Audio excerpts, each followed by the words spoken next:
Welcome to the Brehl Politics Podcast. I'm your host, Nicholas Brehl. Thank you for joining us. And we've heard recently in the news about Trump's decision to impose tariffs of 30% on all imported solar panels. Now, this might seem like a pretty big blow to the effort to mitigate the effects of climate change and to develop more sustainable forms of energy. But this actually, when you look at other things that Trump has done to thwart this effort, it makes this action seem like a drop in the bucket. And one of those things that he's done was to cut the budget of ITER by a substantial amount. Now, ITER is an international effort to develop the most efficient and largest fusion reactor to date. And this brings us to today's topic, fusion energy. Now, fusion energy refers to the power we can harness from a nuclear fusion reaction. I'll go into the science very briefly of nuclear fusion just so that we establish the context for what Trump is doing. So nuclear fusion is a reaction in which two atoms, atoms are the building blocks of matter, it's a reaction in which two atoms come together and actually become a completely different material. It's not like a molecule where the two atoms are just stuck together by electrons. It's actually, the two atoms actually fuse together and become one atom. And this produces an enormous amount of energy. Currently, and historically in fact, we've been using chemical energy to heat our homes and do all the things that we have to do. Chemical energy was, in fact, our first form of energy. When we discovered fire, we discovered a way how to break down organic materials to yield heat and heat our food, and that's why we are evolutionarily adapted to eat cooked foods. It helped us extract more energy from our food by making it easier to digest. And later on, we learned how to burn coal. And coal may be more efficient than burning wood, not at least when you don't consider the effects that it's going to have on climate when it comes to climate change and things like that. But in essence, when we burn material, whether it's wood, coal, natural gas, oil, you name it, what we're doing is we're taking a molecule and the energy that is holding the atoms in that molecule together, by splitting the molecules apart, by burning them, we are releasing that energy in the form of heat. And that heat boils water, and that water produces steam.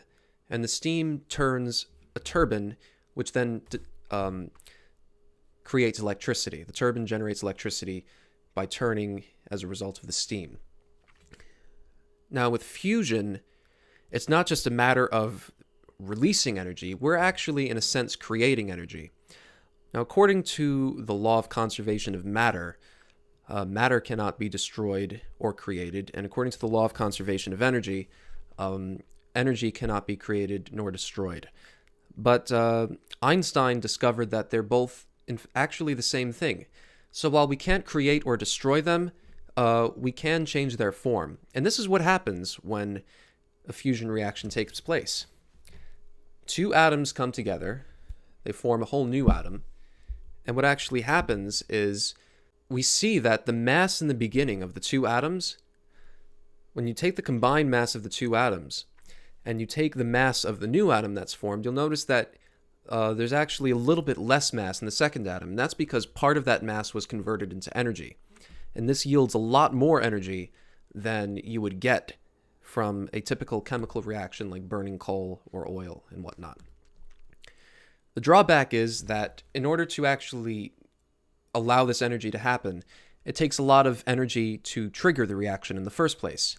In nature, fusion occurs at the cores of stars. And at the cores of stars, there is an incredible amount of gravity that forces the atoms in that forces the centers or nuclei of the atoms together. And it does take a tremendous amount of force. It's the same reason why it takes a lot of force to put the same ends of a magnet together. Typically when you put a magnet together, you want to put the North Pole and the South Pole together. But it's hard if you try to put two North Poles together. That's because they both have a certain charge. Well, similarly, the centers of atoms both have positive charge because they consist of protons and neutrons. So in order to get them to fuse, you have to get them extremely close. That's only when they're really close do they fuse, and the strong nuclear force actually kicks in. So in order to get them really close, you have to move them really quickly. And in the sun's case, it's gravity that does this.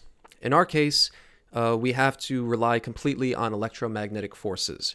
We have to heat our atoms to an extremely high temperature, sometimes up to 270 million degrees Fahrenheit.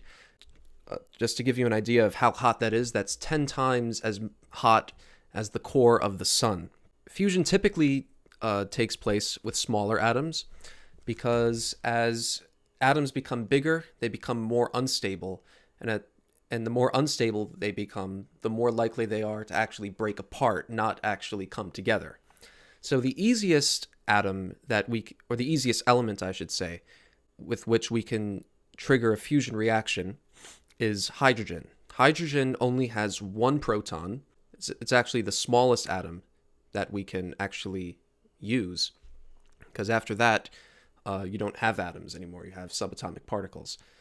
So we typically use hydrogen, and specifically the types of hydrogen that are easiest to use are actually two isotopes called tritium and deuterium. Most hydrogen atoms only have one proton, and that's it. They don't have any neutrons. Now, deuterium, luckily, is very common in seawater, and seawater covers most of the planet's surface, so we are able to extract that. And again, all it takes is, once we get the circumstances extreme enough, we can trigger a fusion reaction. Right now, we're just having trouble reaching the fusion break-even point. A fusion break-even point is the point at which the energy that you yield from a fusion reaction is greater than the energy that you put in. Now, the two most common nuclear fusion technologies that we are trying to develop are laser technology and Tokamak technology. The way the laser technology typically works is you build a machine that targets a bunch of superheated lasers at a pellet of hydrogen. The pellet of hydrogen is encased in gold, and as the lasers hit the gold heats up, and the heat radiates onto the hydrogen, and the hydrogen then becomes hot enough for fusion to begin happening. The problem is that while the math checks out, while the science checks out, it's really hard to engineer this type of machine. And if the laser doesn't evenly heat the pellet of hydrogen, if its angle is off by the slightest degree, by a fraction of a degree, the reaction just won't work. The pellet will implode on itself, and it won't work. So right now, we're still trying to get this working. Perhaps in the future, when we have artificial intelligence, when we have 3D printing that's really precise, when we improve how precise we can build our machines, this will work. But currently, we're still trying to figure it out. The second type of technology that we typically try to make work is called a tokamak. A tokamak is a donut-shaped contraption, and what it does is it heats a very tiny mass of hydrogen to an extreme temperature. And hydrogen then moves freely around this device. And as it's moving freely, the atoms crash into each other and yield even more heat. And this device was first made by Soviet scientists in the 1950s. And we are still trying to perfect the technology today. And both of these technologies are competing to become the first ever successful method of triggering a fusion reaction. But the tokamak technology actually has something going for it quite good, which is that it is the only technology that has the best minds in the international community working to make it happen. ITER, or the International Thermonuclear Experimental Reactor, is the project that the international community is working on. If it is successful, as I said before, it would be the largest and most efficient fusion reactor to date.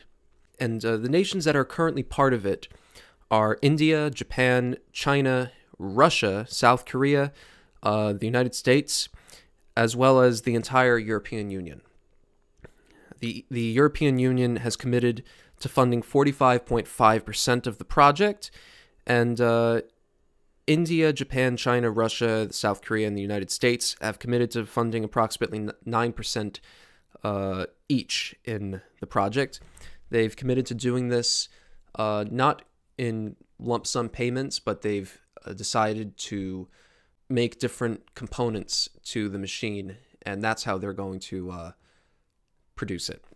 And this is where Trump comes in. Trump's cuts, according to ITER director Bernard Bagot, amounted to a cut of $55 million in 2017. So what we were supposed to give to ITER was $105 million that year. Instead, we ended up giving $50 million. And for 2018, we are projected to spend only $63 million on the project instead of $120 million. As of 2017, the project is $10 billion over budget, but Bernard Bagot explains this to be because we have never done anything like this before, although we have a long history of trying to make this type of technology work. We've never really done anything on this scale, and that's why it was pretty hard to determine the figures.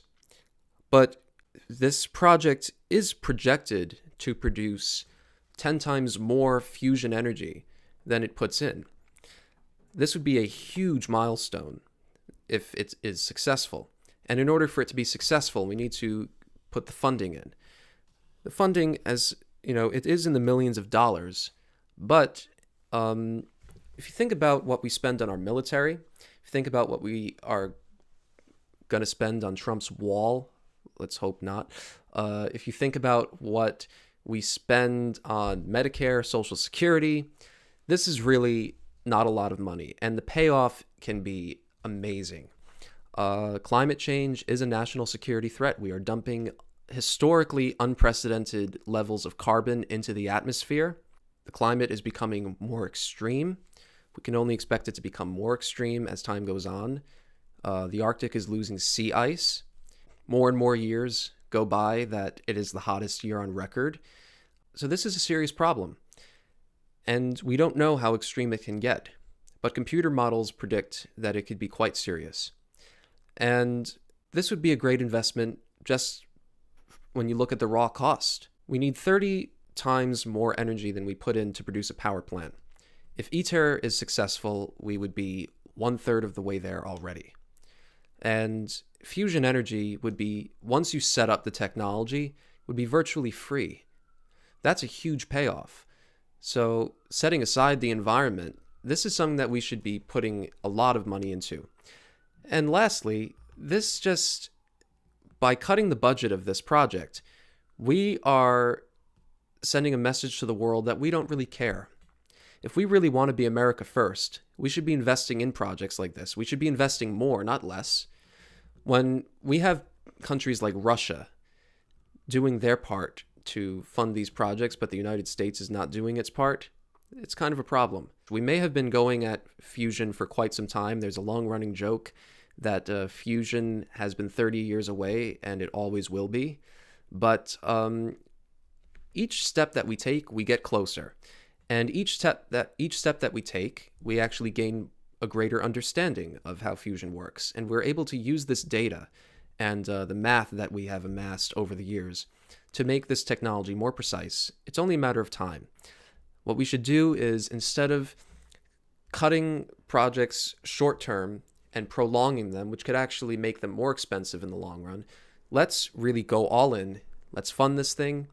Let's get it right. Even if we don't, there are still some private companies like Tri-Alpha Energy, which are trying to make fusion work. But why let them do it when we could be making it work right now? So let's work together with private companies in making fusion energy work.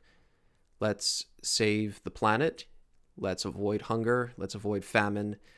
Let's make energy cheaper. Let's get the ball rolling.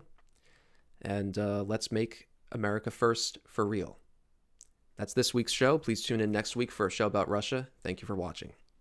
Hello viewers, thank you for watching. Please don't forget to like and share this video. Subscribe to our YouTube channel. Like us and follow us on social media, which can be found in the description below. Please feel free to comment and share your thoughts. If you have any questions, general inquiries, or you'd like to suggest future show topics, please feel free to send your thoughts to brehlpolitics@gmail.com. Thank you.